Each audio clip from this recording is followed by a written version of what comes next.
Hello बच्चों, कैसे हो आप लोग। आई होप कि आप सब लोग अच्छे हो, स्वस्थ हो गए। So welcome to my channel P for physics. इस चैनल पर मिलेगी आपको फिजिक्स से रिलेटेड हर एक प्रॉब्लम का एक यूनिक और बहुत जेन्युइन सॉल्यूशन, जिससे आप फिजिक्स की लैंग्वेज को इजीली समझ पाएं और साथ में फिजिक्स में बहुत अच्छा स्कोर कर पाएं। तो अब जो हमने सीरीज स्टार्ट की रखी है उसमें हमने अभी तक पढ़ा वो क्लास 10th की साइंस का एक टॉपिक है जिसका नाम है इलेक्ट्रिसिटी एंड करंट। ठीक है, तो अब उसको हम चैप्टर को आज खत्म कर देंगे अपना।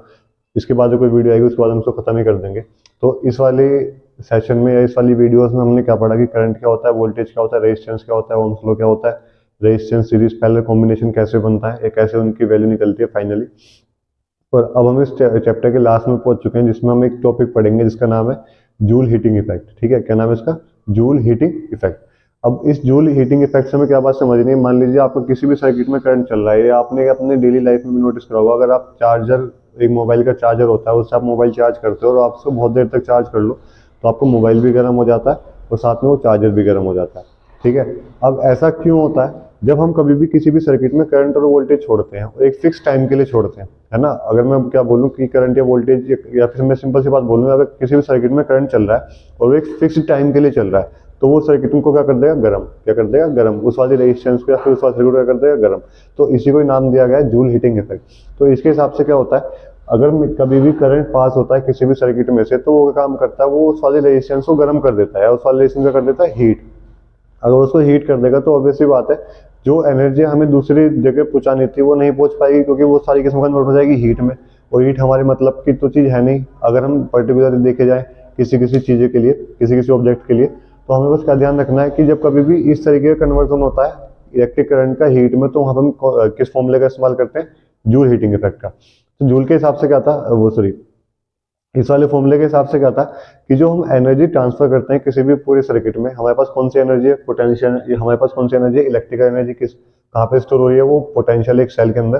तो जब वो कभी भी अपनी एनर्जी लूज करेगी, इलेक्ट्रिक एनर्जी लूज करेगी, तो वो क्या काम करेगा? करंट बना देगा। और जैसे करंट बनेगा तो वहां पे क्या बनती है? हीट। क्या बनती है? हीट।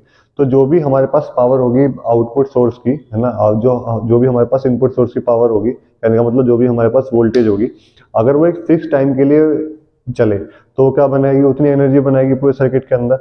पावर कितने टाइम तक के लिए है हमारे पास सर्किट में, वही क्या होती है? हमारी एनर्जी। तो एनर्जी का फॉर्मूला क्या निकलता है? P into T. ठीक है, पावर का फॉर्मूला होता है वोल्टेज इंटू करंट। पावर का फॉर्मूला क्या होता है? Voltage into current. वोल्टेज का मतलब पोटेंशियल डिफरेंस, आई का मतलब करंट, कि हमारी बैटरी कितने की है और उस वाली बैटरी में से करंट कितना जा रहा है, तो उस समय उसे क्या निकाल सकते हैं? पावर। तो पावर का फॉर्मूला क्या हो गया? वी आई। और कितने टाइम के लिए हम वो चीज़ कर रहे हैं। मान लो आप एक सेल हो, आप 10 दिन के लिए इस्तेमाल कर रहे हो तो उसकी एक अलग एनर्जी होगी। आप उसको 5 मिनट के लिए इस्तेमाल कर रहे हो तो उसकी एक अलग एनर्जी होगी। तो एनर्जी टाइम पे डिपेंड करती है और पावर पे डिपेंड करती है। तो यहाँ से हमारा फॉर्मूला बना वी आई इंटू टी। लेकिन जूल ने अपनी अलग बात बताई, उसने कहा कि मैं एनर्जी को करंट की फॉर्म में लिख दूंगा बस। तो उसने क्या काम करा, हमें पता है, हमें ओम्स लॉ से पढ़ रखा है कि V equals to I R होता है, तो उसने इस वी की वैल्यू को यहाँ पे उठा के रख दिया। और जब इस वी की वैल्यू को यहाँ रखा जाएगा तो वी की जगह आई आर आ जाएगा और आई इंटू टी आ जाएगा। तो आई हमारे पास 2 बार हो गया, मैं आपको करके दिखा रहा हूँ। आई आर, और यह क्या हो गया? आई इंटू टी। आई और आई आपस में क्या हो गए? आई स्क्वायर, और आर यहाँ क्या आ गया? टी। तो ये हमारे पास क्या आ गया? Heating effect of current. कि अगर किसी भी सर्किट में करंट चलता है तो वो इतनी हीट प्रोड्यूस कर सकता है, उस हीट की वैल्यू क्या होगी? आई स्क्वायर इंटू आर टी। अच्छा, इस हीट एक एनर्जी तो है, और एनर्जी यूनिट क्या होती है? जूल। तो इसकी यूनिट भी क्या होगी? जूल। ठीक है, इस यूनिट क्या होगी? जूल। तो किसी भी सर्किट में कितनी हीट बनती है ये आप बना सकते हो, बता सकते हो। एक इसका फॉर्मूला क्या होगा? आई स्क्वायर आर टी। अच्छा, सिमिलरली देखो यहाँ पे हम एक और चीज कर सकते हैं। जिस हिसाब से मैंने वी की वैल्यू आई आर लिखी, ऐसे ही मैं आई की वैल्यू वी अपॉन आर भी तो लिख सकता हूँ। I equals to V upon R. अगर आई की वैल्यू वी अपॉन आर लिखूंगा तो एनर्जी की वैल्यू क्या निकलेगी? V into V upon R into T. तो ये क्या बन गया? V square upon R into T. तो एनर्जी के मेरे पास, या फिर हीट लॉस के 2 फॉर्मूले निकल गए। एक तो क्या है? V square upon R into T, और एक क्या हो गया? I square into R into T. लेकिन जूल हीटिंग इफेक्ट में मेनली किसका इस्तेमाल करा जाता है?